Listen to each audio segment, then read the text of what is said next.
All right, I'm going to give a review because I didn't see a good one on this stuff. I was really skeptical, of course, buying from Amazon, and you see these things, and they're like thousands of dollars, and I bought them. Back in my day, in like the 90s and the 2000s, built recording studios, big ones, and these things were just really expensive. So I think it's really cool that someone has refined a lot of options for music compositions things. So this is it, and I'll just kind of go through it. It's got this like wood, and it's like a fake plastic wood, but it feels real cleanable. I'm gonna say that. Love these little headphone racks on the back. I probably took me an hour to actually build it. I just love how it's got a rack here, rack there, rack there, rack there. I really like how it's got little holes there. It's got this little metal part, which of course strengthens it. So here's your holes for wire management. You put these little rubber things in there, and you can put wires in. I haven't done it, but I plan to put all the electrical. See these things right here. I plan to put that stuff on the back. One will be always on. One will be switched. So you can turn certain things off and certain things that need to stay on. Okay, so that's the back. It wasn't that, it's hard, and it's like a medium quality difficulty. They give you a bunch of rack screws. At the end, they're like, put all the rack screws in. No, you don't put the rack screws in, by the way. You just leave them out until you need them. You put them in like a cup. But this is nice how this pulls out and still has a place to put the wires there. And I guess anything on the bottom would go up that way too. And then this is this bottom piano part. If I had to think if something would be weak, this would be definitely the flimsiest part. But at the same time, I love the distance between here and here is not how big your keyboard needs to be. It's actually the distance between here and there. So I do have this 88 key weighted keyboard, and I might just pull it out and stick it on there. And I used to use this little desktop one. It'd be nice not to have to screw it in. Also really appreciate that this thing rolls. It's on carpet, so it's kind of hard.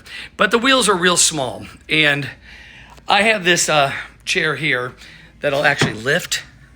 And I need, like somebody else reviewed this, and I thought, I'm gonna have to figure out how to get around this. So a normal chair is gonna come right there, and your knees will never get under that. So that's kind of the problem. And I'll show you what that looks like hopefully without it looking too awkward. How you doing?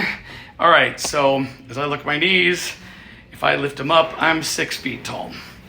And I would really need to drop those down to really get this out.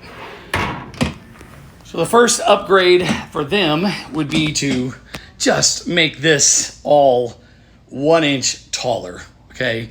Because I'm also in the bar industry, and there are certain standards for chairs, bar stools, counter height, bar height, and rails for steps.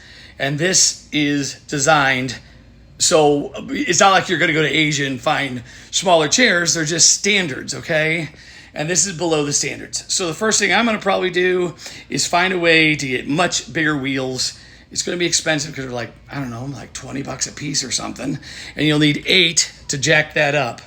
The other way to do that would be to maybe throw some 2x4s, but then it'll be getting really clunky. So I'm probably just going to kind of ply myself under there for now.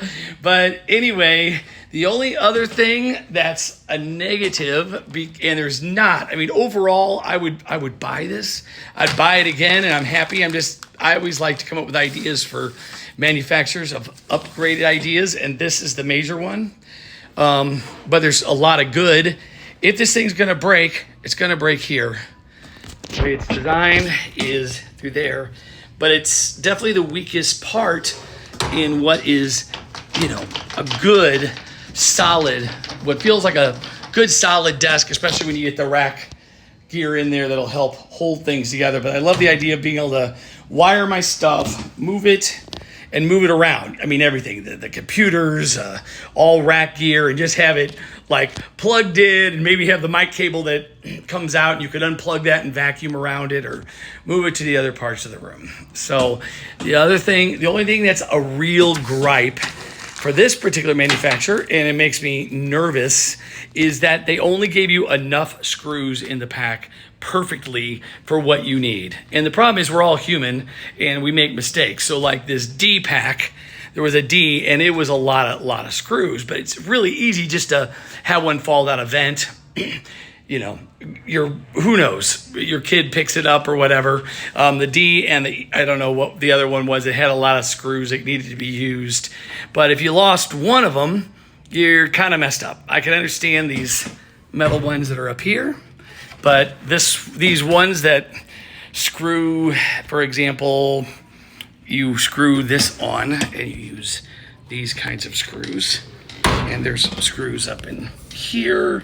They're larger, so I understand that, but there's just certain screws that are used like to put these rails on, and I just wish they would just give you a couple extra. I've even bought like $50 projector screen mounts, and they always just gave you a few extra screws because it added to the versatility, and it made you feel like the manufacturer cared. But it's good, just don't fuck up and mess up the screws.